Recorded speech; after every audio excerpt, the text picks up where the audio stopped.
हिंदू विरोधी है और राम विरोधी है।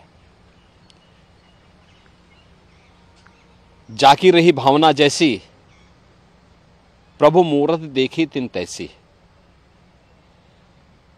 ये राम भक्तों पर गोली चलाने वाले लोग हैं, राम के अस्तित्व को नकारने वाले लोग हैं, मर्यादा पुरुषोत्तम प्रभु श्री राम की ईश्वरीय सत्ता को चुनौती देने वाले लोग ये लोग हैं। तो इनसे ये उम्मीद करना कि ये भारत की आस्था का सम्मान कर सके, भारत के राष्ट्र नायकों का सम्मान कर सकें, आजादी के आंदोलन में जिन क्रांतिकारियों ने, महान स्वतंत्रता संग्राम सेनानियों ने अपना योगदान दिया था, उनके प्रति श्रद्धा का भाव रख सके, ये अपने आप में एक, इन लोगों से उम्मीद करना ही अपने आप में बेईमानी है। रामगोपाल यादव का जो बयान है, ये समाजवादी पार्टी और कांग्रेस के साथ साथ इंडी गठबंधन की वास्तविकता को प्रदर्शित करता है और ये दिखाता है कि न केवल वोट बैंक के लिए ये लोग भारत की आस्था के साथ खिलवाड़ कर रहे हैं, बल्कि प्रभु श्री राम की ईश्वरीय सत्ता को चुनौती देने का काम कर रहे हैं। और इतिहास गवाह है, जिसने भी ईश्वरीय सत्ता को चुनौती दी है उसकी दुर्गति हुई है। सर, प्रधानमंत्री जी ने भी एक इंटरव्यू में कहा है कि विपक्ष द्वारा राम मंदिर के फैसले को बदलने की मंशा एक खतरनाक इशू है। देखो, ये लोग तो हमेशा से ही अयोध्या में से राम मंदिर का विरोध करते रहे हैं। कांग्रेस हो, सपा हो, आरजेडी हो, डीएमके हो, ये सभी, नेशनल कॉन्फ्रेंस हो, ये सभी एक ही थैली के चट्टे बट्टे हैं, जिनकी भावनाएं हिंदुओं के विरोध में जाती हैं, भारत की आस्था के विरोध में जाती हैं, जिनका चरित्र तुष्टीकरण की नीति को पोषक करने वाला आतंकवाद समर्थक और मर्यादा पुरुषोत्तम प्रभु श्री राम के आदर्शों के विपरीत जो लोग सदैव आचरण करते रहे हैं, ऐसे लोगों से इससे ज़्यादा उम्मीद नहीं की जा सकती है। लेकिन ईश्वरीय सत्ता को चुनौती देने का मतलब विनाशकाली विपरीत बुद्धि, और यही वक्तव्य इन लोगों के आ रहे हैं। इनकी वास्तविक चरित्र को जनता के जनार्दन के सामने ये रख दे रहा है। हमेशा इनका प्रयास था, इंडी गठबंधन से जुड़े हुए जितने लोग हैं, कांग्रेस ने शुरू से प्रयास किया कि अयोध्या में राम मंदिर के मामले में माननीय न्यायालय से फैसला ना आने पाए। वो रोड़े अटकाते थे, ये स्वयं बैरियर बने हुए थे। इसके बाद जब ये मामला माननीय उच्चतम न्यायालय में भी गया, तब भी इन्होंने 9 वर्ष 7-8 वर्षों तक कुछ भी नहीं होने दिया इसमें। तो बाद में मोदी जी के नेतृत्व में जब सरकार बनी और फिर प्रक्रिया आगे बढ़ी, फिर राज्य में भी सरकार बनी और फिर इस प्रक्रिया को तेजी के साथ आगे बढ़ाया गया।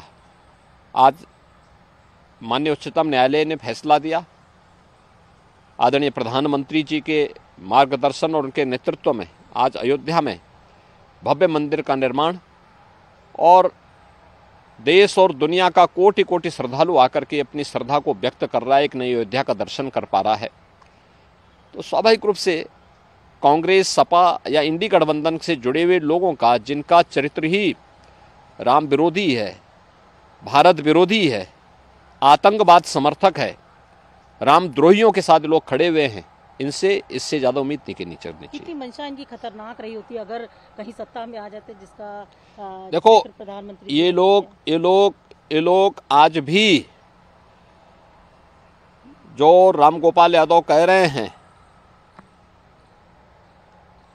अयोध्या में श्री राम मंदिर के लिए इस सनातन आस्था के साथ खिलवाड़ है, कोटि कोटि राम भक्तों का अपमान है, और जिन लोगों ने अपना पूरा जीवन राम मंदिर के लिए समर्पित किया है, उन सब की आस्था पर कुठाराघात है।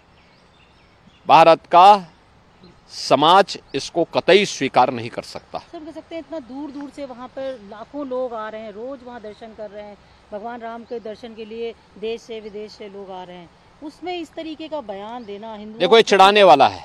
ये केवल तुष्टीकरण की नीति पर चल करके अपने वोट बैंक को बचाए रखने की कवायद उनके द्वारा की जा रही है और इनकी वास्तविकता इस प्रकार के बयानों से साफ आ रही है। तो इसी तरीके से मिलता जुलता बयान लालू यादव जी ने भी दिया। उन्होंने कहा कि मुसलमानों को भी रिजर्वेशन मिलना चाहिए। देखो, यही तो बात प्रधानमंत्री जी कह रहे हैं कि इंडी गठबंधन से जुड़े हुए जो दल हैं, कांग्रेस हो, आरजेडी हो, समाजवादी पार्टी हो, ये ओबीसी के आरक्षण पर, अनुसूचित जाति जनजाति के आरक्षण पर सेंध लगाने का प्रयास करेंगे।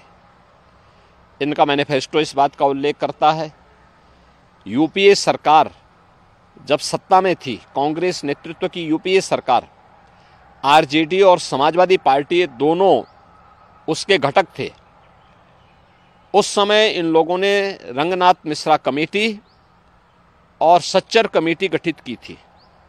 रंगनाथ मिश्रा कमेटी ने इस बात का उल्लेख किया था कि 15% 27 में से 6% आरक्षण मुसलमानों को देना चाहिए, जिसका भारतीय जनता पार्टी ने उस समय पुरजोर विरोध किया था। उन्होंने कहा था धर्म के आधार पर आरक्षण नहीं हो सकता। फिर सच्चर कमेटी गठित करके इन लोगों ने अनुसूचित जाति और जनजाति के साथ आरक्षण में सेंध लगाने का कुत्सित प्रयास किया था। इसके लिए इन लोगों ने मुस्लिमों की कुछ जातियों को अनुसूचित जाति और जनजाति में शामिल करने का प्रयास किया। भारतीय जनता पार्टी ने भी इसका विरोध किया था, क्योंकि बाबा साहब भीमराव अंबेडकर धर्म के आधार पर आरक्षण के विरोधी थे। उन्होंने कहा धर्म के आधार पर कोई आरक्षण नहीं हो सकता, ये भारत के विभाजन का कारण बना था और हमें कोई भी ऐसा कार्य नहीं करना चाहिए जो देश के विभाजन का कारण बनेगा, और जिसके कारण अनुसूचित जाति, जनजाति और पिछड़ी जाति के अधिकार बच पाए। लेकिन कांग्रेस को, समाजवादी पार्टी, आरजेडी को जब भी अवसर मिलेगा, ये अनुसूचित जाति, जनजाति और पिछड़ी जाति के आरक्षण के अधिकार में सेंध लगा करके इन्हें जबरन अल्पसंख्यकों को देने का कुत्सित प्रयास करेंगे। कह सकते हैं कि लालू यादव जैसे लोगों का बयान बिल्कुल तुष्टीकरण के एकदम साथ। देखिए, भारत के विभाजन की आधारशिला इनके द्वारा रखी जा रही है, जिसको मतदाताओं को, जिस पर अपना जवाब देना चाहिए और इनको पुरजोर इनको जवाब देते हुए इनको नकारना चाहिए। मुख्यमंत्री योगी आदित्यनाथ को सुन रहे हैं। बहुत ही सख्त लहजे में, सख्त शब्दों में उन्होंने कहा है कि जो राम विरोधी वो राष्ट्र विरोधी। एक बार आपको फिर से सुनाते हैं प्रोफेसर राम गोपाल यादव ने क्या कहा है। राम मंदिर के दर्शन एक बहुत बड़ा मुद्दा प्रधानमंत्री ने बोला, राम का अपमान है जो हम रोज राम के दर्शन करते हैं, पर मंदिर नहीं गए आप लोग। वो मंदिर तो बेकार का है। बेकार का है? और क्या, मंदिर ऐसे बनाए जाते हैं? मंदिर ऐसे नहीं बनते। पुराने मंदिर देख लीजिए कैसे बनते, दक्षिण से लेकर उत्तर तक। ये मंदिर तो आपने करोड़ों राम भक्त की इच्छाओं के बाद बनाया वो राम मंदिर। राम भक्त इन्होंने नहीं दिया था, नक्शा ठीक नहीं बना, उसका वास्तु के लिहाज से ठीक नहीं बनाया गया मंदिर को। राम मंदिर के दर्शन एक बहुत बड़ा मुद्दा प्रधानमंत्री ने बोला, राम का अपमान है जो हम रोज राम के दर्शन करते हैं, पर मंदिर।